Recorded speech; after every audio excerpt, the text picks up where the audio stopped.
Hello and welcome to another My Music. Now, today I'm going to be talking to someone that sits here normally and talks to guests about the films that they're making. You know, sometimes it's nice to turn the tables, and so Dean, who has his own podcast, has decided to come and join me to talk about, directed by Dean, and why he got started with that and why he chooses to ask the kind of questions that he does ask. Well, we will find out more from Dean after the dancing cat. Keep on, don't stop.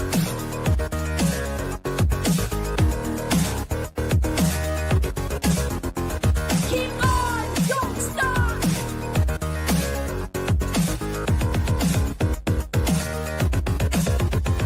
Keep on, don't stop. Dean, thank you so much for joining me. Graham, thank you for having me. I guess the first question, because it's got to be the question that anybody asks when faced with somebody that makes podcasts like we do, is why on earth did you start one? Oh, how much time have you got? Well, half an hour. Believe it or not, interviewing wasn't my first skill. I actually, for my first skill, I did used to movie review for a lot of years.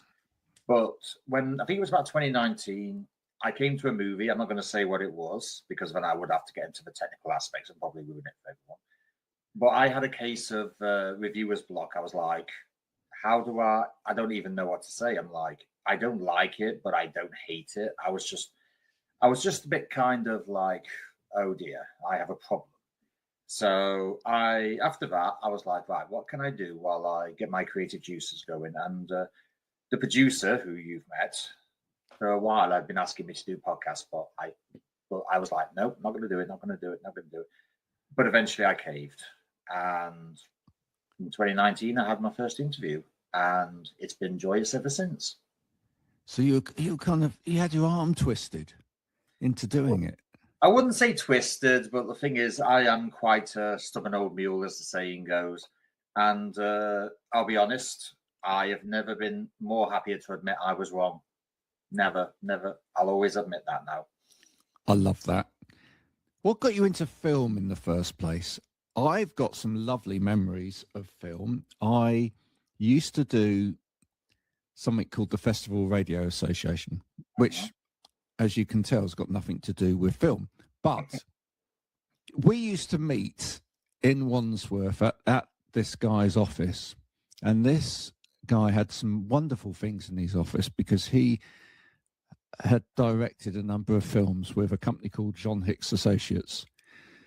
John Hicks Associates were involved in things like Leon the Pig Farmer. I don't know whether you remember some of these old English films. Leon the Pig Farmer, and a lot of that crew went on to make Four Weddings and a Funeral. And in this office, there were a number of props from all of these great films that I think it was the beginning of the British Film Foundation had kind of started up and put money into. And it was just wonderful. You know, and I got a real affinity with film at that time. But what got you into film? Truthfully, hand on heart, I was 8 years old. I was up late at night. Me and my sister decided to watch Alien. Oh. Just so everyone, just for context, the parents didn't know. We did it the next week. I think it was the next week as well with Aliens. So they never knew. So just want to make that perfectly clear. They had no idea. But the thing is, it was the 80s and 90s. It was like, oh, no, you can't watch this. But that's immediately what everybody will do. They will watch the things they say you can't watch. So it was Alien, then it was Aliens. And it took me 20 years to muster up the courage to watch Alien again. And I think it just got me from there. And it was a case of, that's actually like proper scared me. As an 8-year-old, growing up in the era that was the norm. And it's like, and then it just sort of grew from there and there. But I think in the majority of my childhood, video nasties were kind of like my movie education. There were some amazing films made around that sort of time. You know, it was the time when sort of effects in films just went on leaps and bounds, wasn't it, from anything that had been before? You know, It was- I mean, It was also the time when you could tell it was fake, but at the same time you were still kind of freaked out. Whereas nowadays, when you know it's faked, but it's just like, yeah, we can tell that because of the CGI. Whereas in the 80s, maybe even the 90s, you knew it was, but at the same time, your head was like, yeah, it's CGI generated, but it doesn't really matter because it's more lifelike. yeah. And an amazing amount of artistic effort went into all of those films. Same with Star Wars, etc. You know, they literally in those days used to build everything. You know, which it's a great time to have grown up in film. I guess it's a bit like I grew up in the time when home computers first started. I feel like that was probably the best time ever in terms of entering into that kind of technology as well, because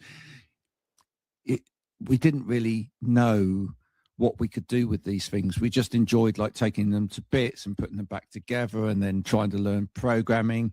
There was very hands-on effort to it. Was it when you started sort of exploring film for yourself, was it kind of the hands-on effort with film that really kind of drew you into it? I think in my younger years, it was just like, I'll watch anything. But looking back now, I think it was a case of, I'm not just saying this about the 80s and 90s. I'm not saying it about today's in general. But it's like, if I say to someone, James Cameron, Ridley Scott, anybody like that, first thing everyone will say is, or one of the first things everyone will say is, they made great movies back in the 80s and 90s. James Cameron, yes, we do have 3 Avatar movies, but he's more primarily known for The Abyss, Terminator 2, Aliens. Ridley Scott, Alien is one of his more, I'll say one of the movies he's most known for, but obviously as time has gone on, he has made some belters as well. Sam Raimi, he's primarily renowned for Evil Dead. I do have a bit of a type, as you can tell. But yeah, I just think in the 80s, when budgets were like 300, 400 mil, it was more relying on the craft that you actually made. Did you know James Cameron actually came from the school of Roger Corman? Didn't know that. Yeah, if I remember James Cameron's words exactly, it was kind of like Roger Corman's way of making movies was long hours, like 7-day weeks. That's what James Cameron was focused on. Whereas everyone else might be like, say, right, let's do 6-day weeks and have a break. James Cameron's full on with everything. I've got to ask you also, growing up, did you find that everybody had a movie story that they could tell you?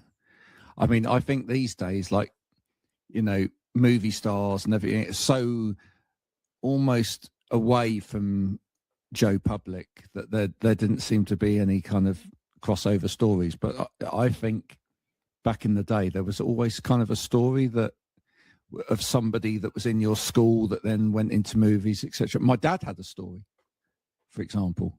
My dad went to school with Malcolm McDowell from Clockwork Orange, and has still to this day Malcolm McDowell's cricket cap at home. Yeah, there you go. You see, so I just feel like everybody had a story back in the day. Do you feel like were there stories permeating at the time that kind of got you into like, oh, actually, this is all touchable for me?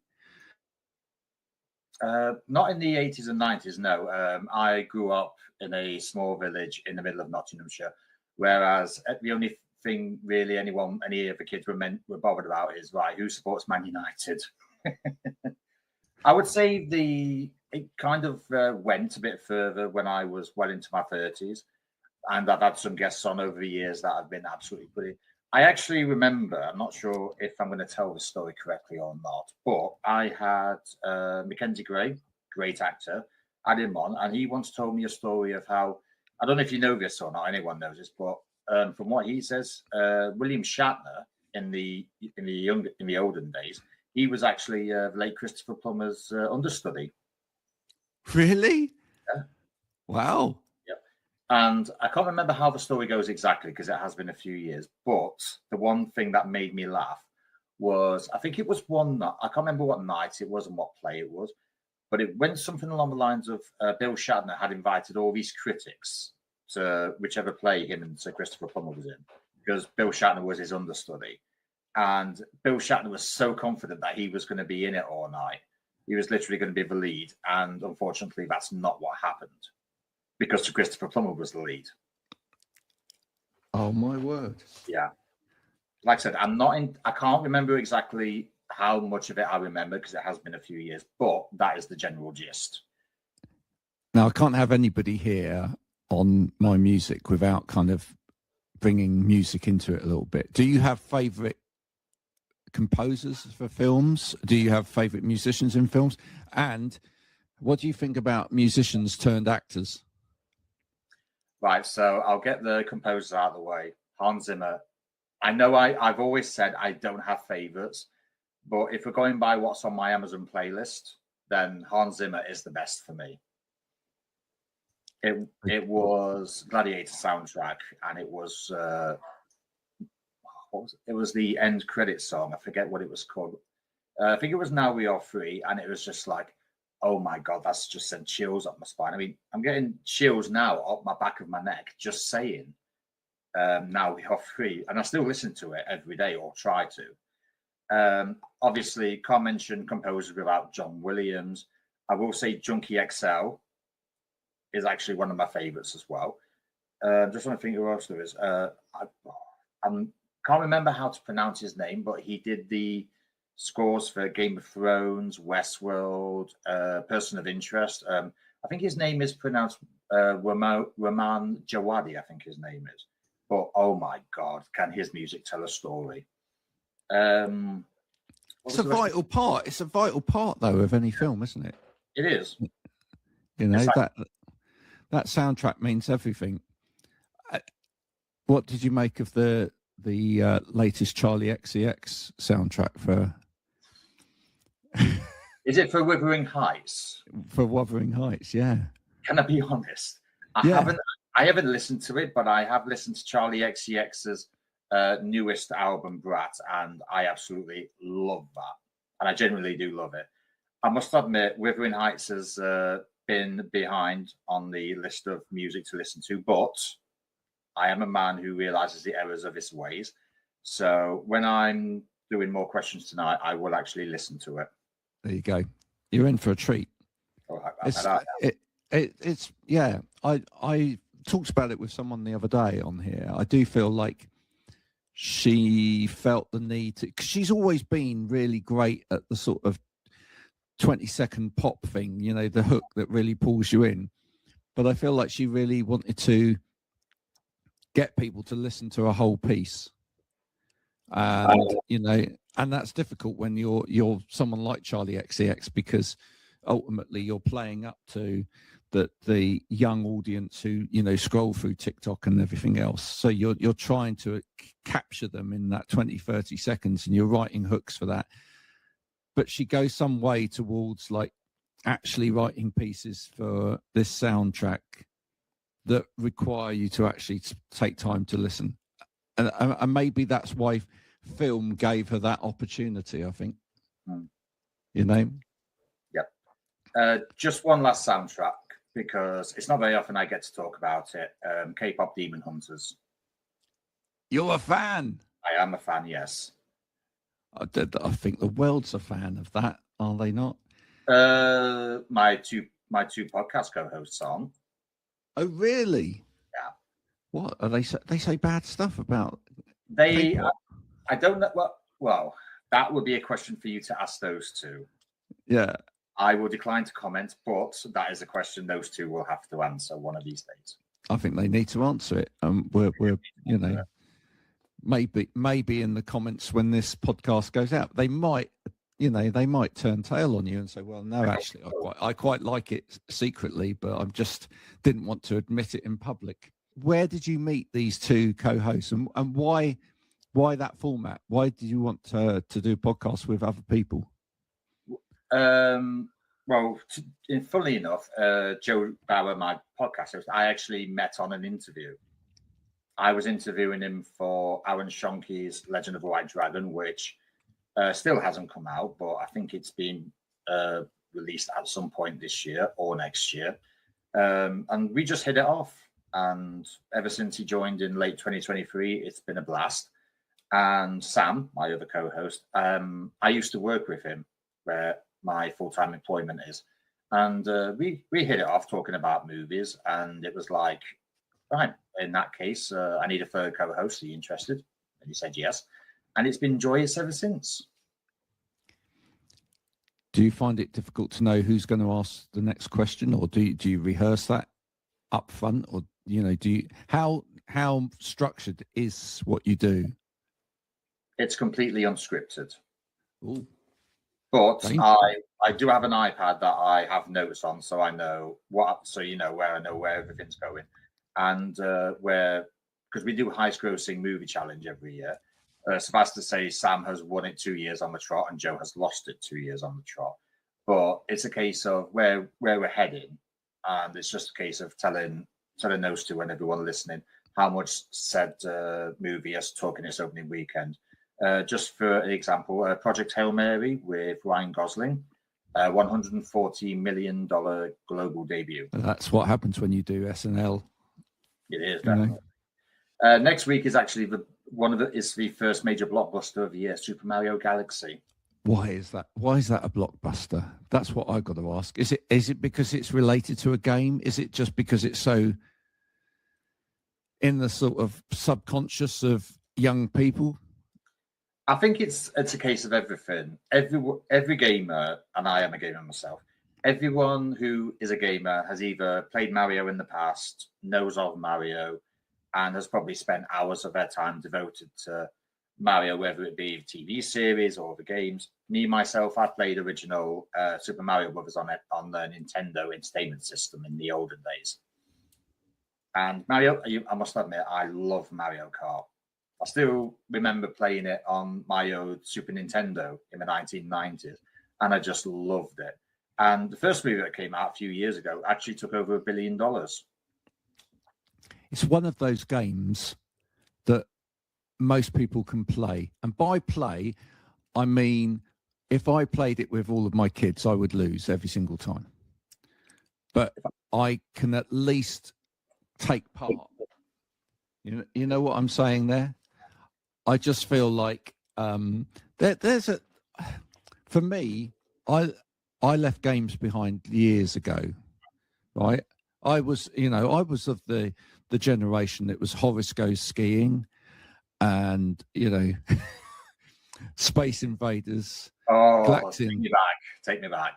All of those great classic games, and then suddenly games became really complicated, and you had to like walk forward and look at the sky, and then look down, and then shoot things all at the same time. Madly, that's really difficult stuff. And I went through a whole period with my youngsters where they tried to get me to play like these shooting games and whatever, and I would last for about 3 seconds and then die. I just wouldn't know what I'm doing because they never tell you what the controls are.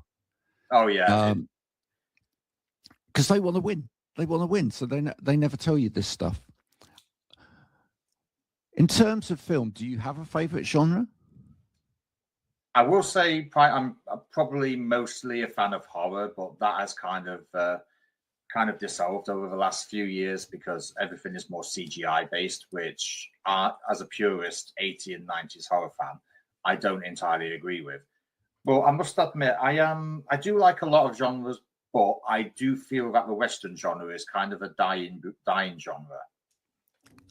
Which is such a shame, a massive shame.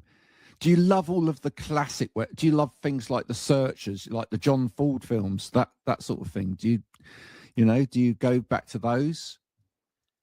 I'll be honest. I don't know if you want to. I think the last classic movie I watched, and it has been a while, was it? That was Magnificent Seven. I think it might have been. I'm trying to think. It might have been Unforgiven, Clint Eastwood's Oscar winner that I watched 5 years ago. But there is hope because HBO Max has just been released in the UK today, and I've seen a lot of what is on there. And if I just say classics like 2001: Space Odyssey, Streetcar Named Desire, Casablanca, Gone with the Wind, that is what's going to be taking my attention for the next month or so. It's got to be done. Do you feel like with movie, I mean, the same with music, but do you feel like with movies, you've got to you've got to delve into the past in order to understand the current and the future. Do you feel like you know, it's an important part of it is understanding where this stuff has come from? Yeah. I'll give you a few examples. Psycho in the 1960s, which Alfred Hitchcock did. A lot of horror since then has owned their legacy to that. It's like Halloween owes it from Psycho as well. Halloween created the late 80s, early 90s horror plunge when we had just about every single thing that could be turned into a horror movie turned into it.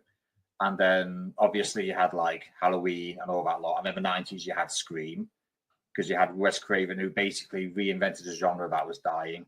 And a lot of the horror that comes today, you can thank because of John Carpenter taking a chance with Halloween.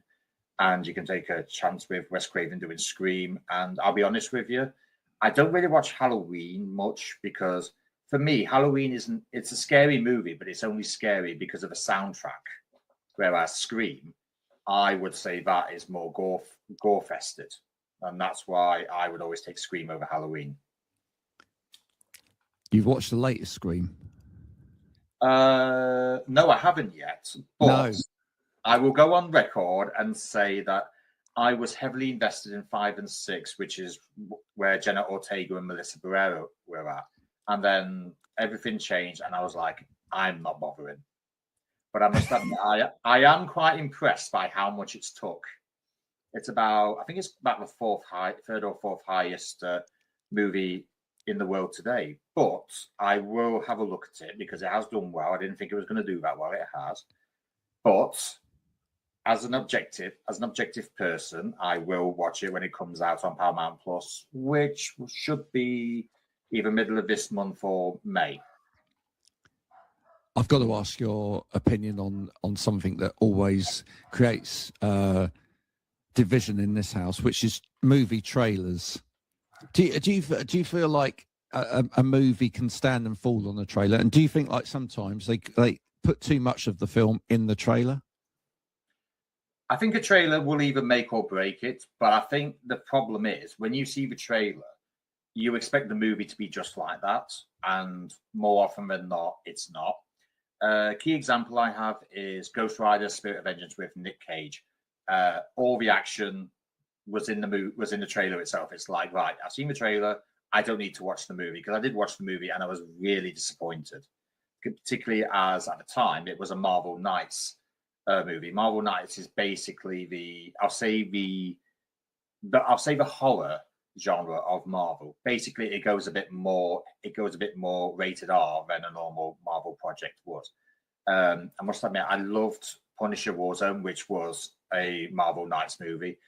Ghost Rider: Spirit of Vengeance did not, and I have not watched it ever since.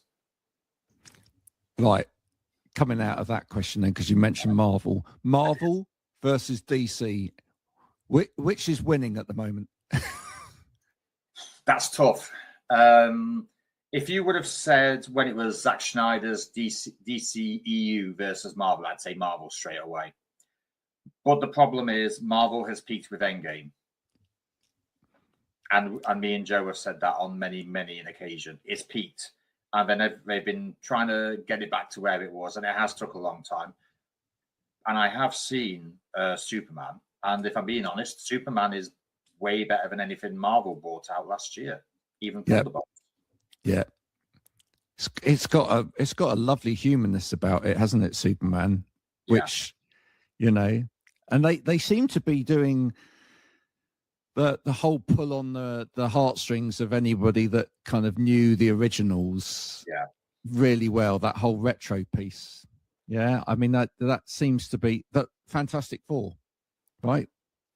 That film's great film as well. I feel like, you know, there seems to be a kind of movement at the moment where we've almost pushed everything as far as we can push it in terms of special effects and modernism. Now we're trying to hark back to a time when maybe there was just a little bit more innocence in movie.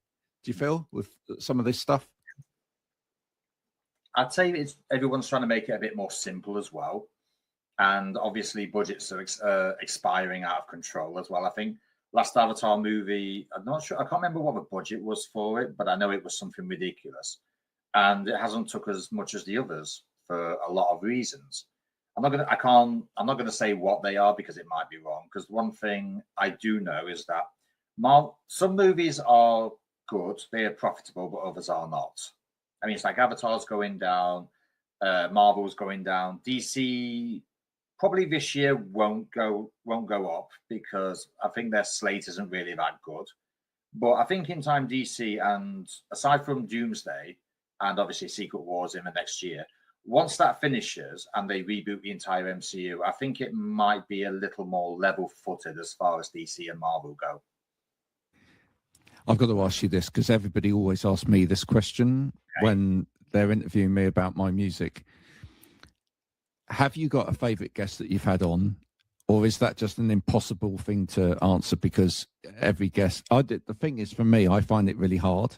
Yeah. Because, like, for me, every guest brings something different to the table. How do you feel about guests? I mean, have you had a standout experience, or do you just feel like every guest is important? I think every guest is just important. Every interview is the same. I will say, however, the best interviews are when what you had planned goes out the window, and, and you are just regaled with tales of the past, and this happened and that happened. I'm just like, do you know what? I'm so happy it's gone this way. Yeah, no, absolutely. What was the best story ever that anybody told on one of your podcasts? Honestly, the Bill Shatner, Christopher Plummer one. Really? Yeah, because I'm a big Star Trek fan. I have nothing but respect for Bill Shatner, and I've loved Christopher Plummer. My mum in the olden days used to make us watch Disney stuff, so like Sound of Music, Mary Poppins, and Sound of Music. Sorry, used to be on her agenda quite a bit, and I just loved Christopher Plummer then. I loved him in Star Trek 6 when he's like quoting Shakespeare, and it's just like, oh my God, I love this guy so much. How many podcasts you actually made now? Do you know? I have absolutely no idea, mate. Are we on about podcast episodes or podcasts and interviews? Yeah, no, go for both. Just kind of like a round idea. I'd probably say over 500 just for a guess. Right. It's a lot of time. It's a lot of time, but the effort is always rewarded in one way or another. Yeah. What's the best kind of response for you from like Joe Public listening to it? What when you see something, what really kind of floats your boat in terms of a public response to something that you've put out? Well, I can actually say this. A couple of weeks ago, I was actually out and about, and I got a text from my producer saying we are the third highest rated celebrity podcast in Australia. And nice. I just first thing I said was, "What?" I was like, "No way, no way." But yeah, she showed the page it was on, and I was like, "Wow, I guess we're going somewhere." Yeah, absolutely. I like it when people respond negatively to something to begin with, and then there's a conversation, and then other people come in on comments, etc., and then they've changed their mind. I like that. I feel that that's a great, not because I want to win the argument, although it's nice to win an argument. But I just like the fact that, like maybe somebody doesn't necessarily see the value at first, but then they've understood the value. And I feel like that education bit's happened there, which is good. I had that on a Steve Howe interview not so long ago. And Steve Howe's been interviewed by millions of people because he's, he was in Yes, he is in Yes.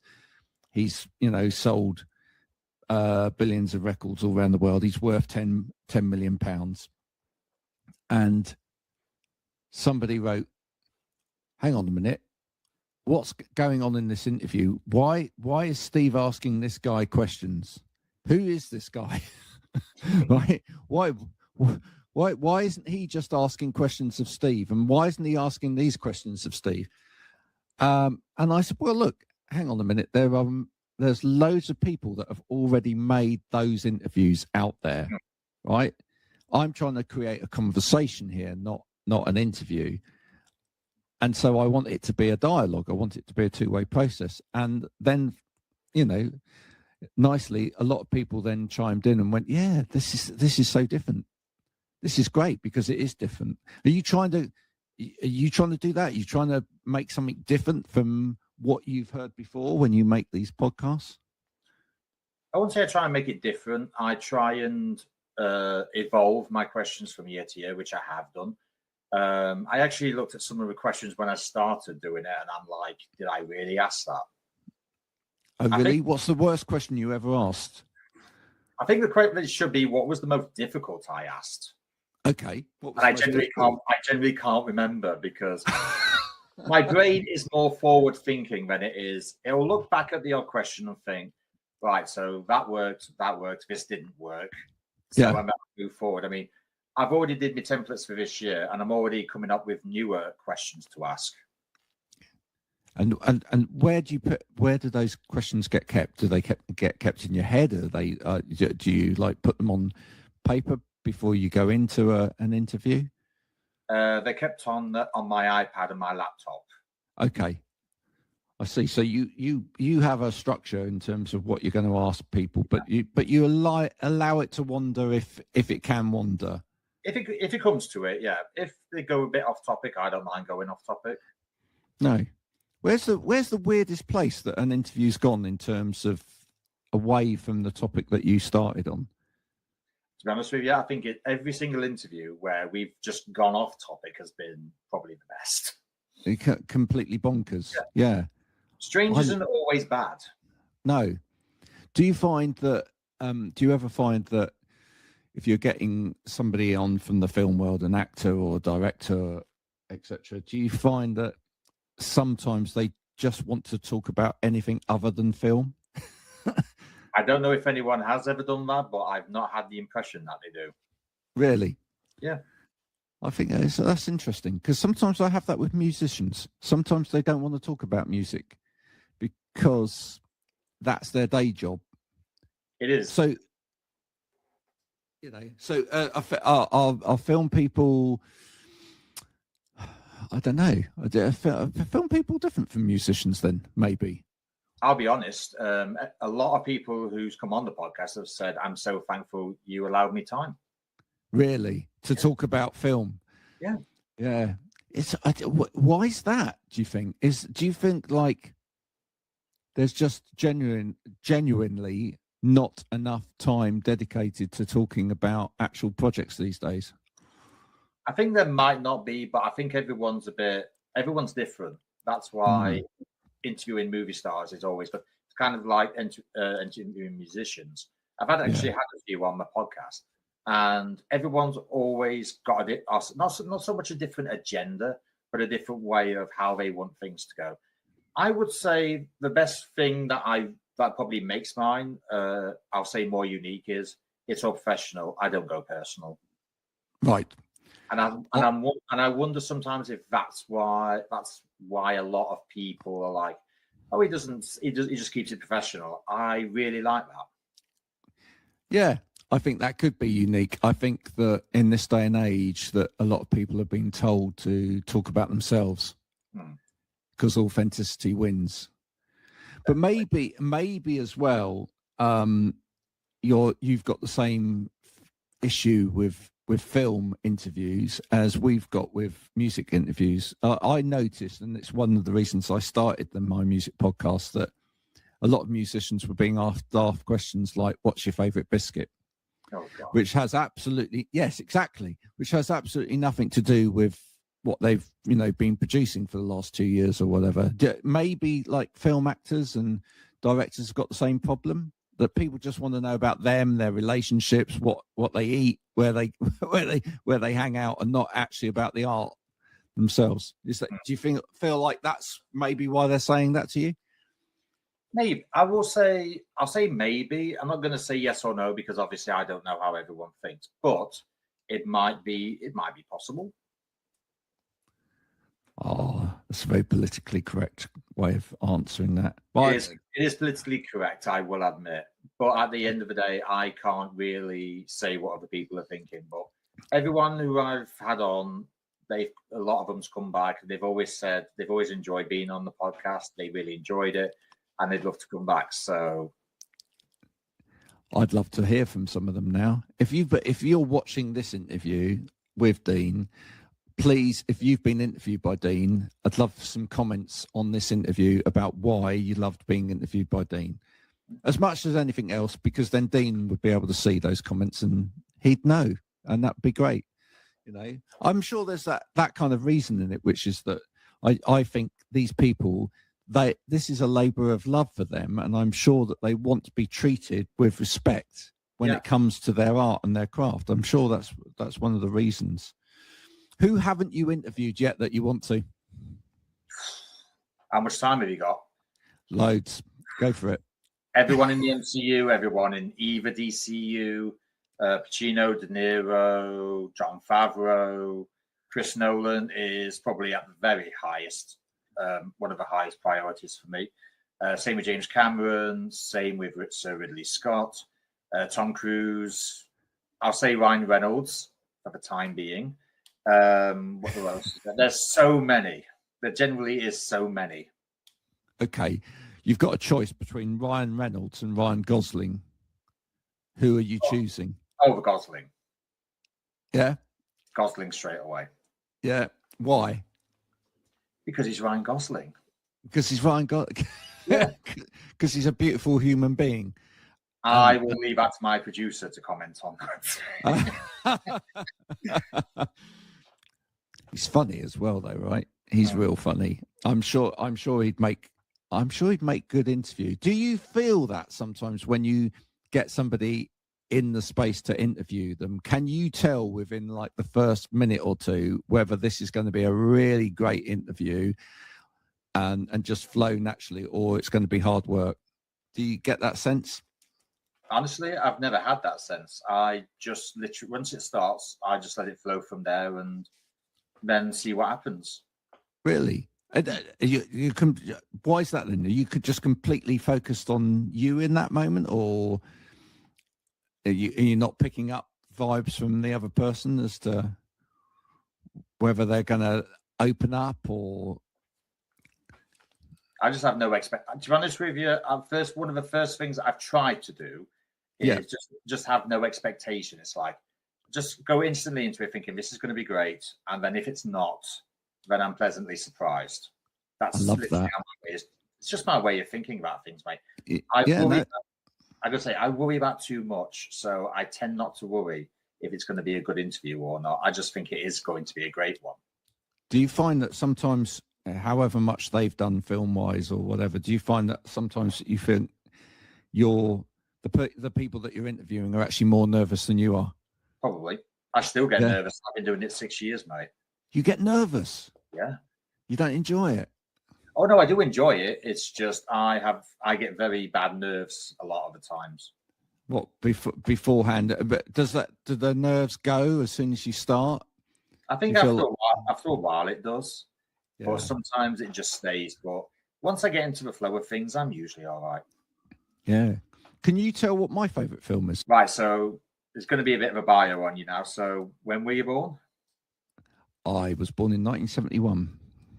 So Clint Eastwood territory. So 9 years. So you probably came into your movie self in the 80s. So we're talking like Friday the 13th, Nightmare on Elm Street, Aliens territory. Yeah. Is it horror based or action based? I'm going to say neither. Oh, I bet it'll be one of those. It'll be something with, like, say, Michael Biehn or Charlie Sheen in it. I bet.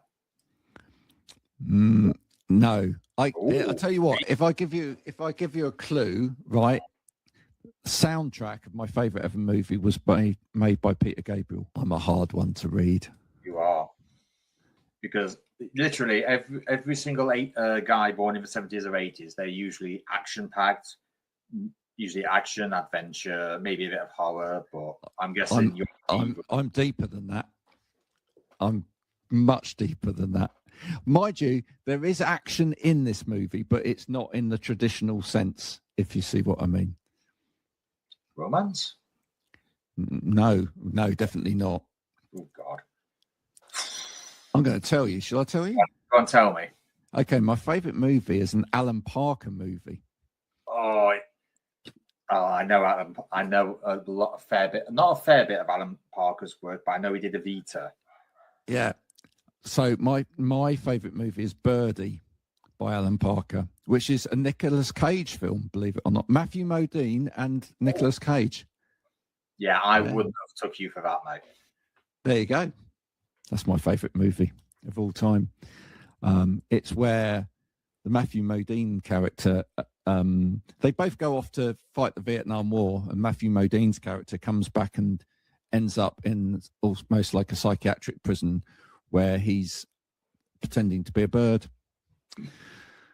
because he keeps birds before he goes off to fight, and he kind of retreats into this bird character. It's an interesting movie. Might have to watch it. Yeah, no, it's great. I like Alan Parker as he is one of my favourite film directors, because I also like Mississippi Burning, which is the same sort of time as well. Do you know what?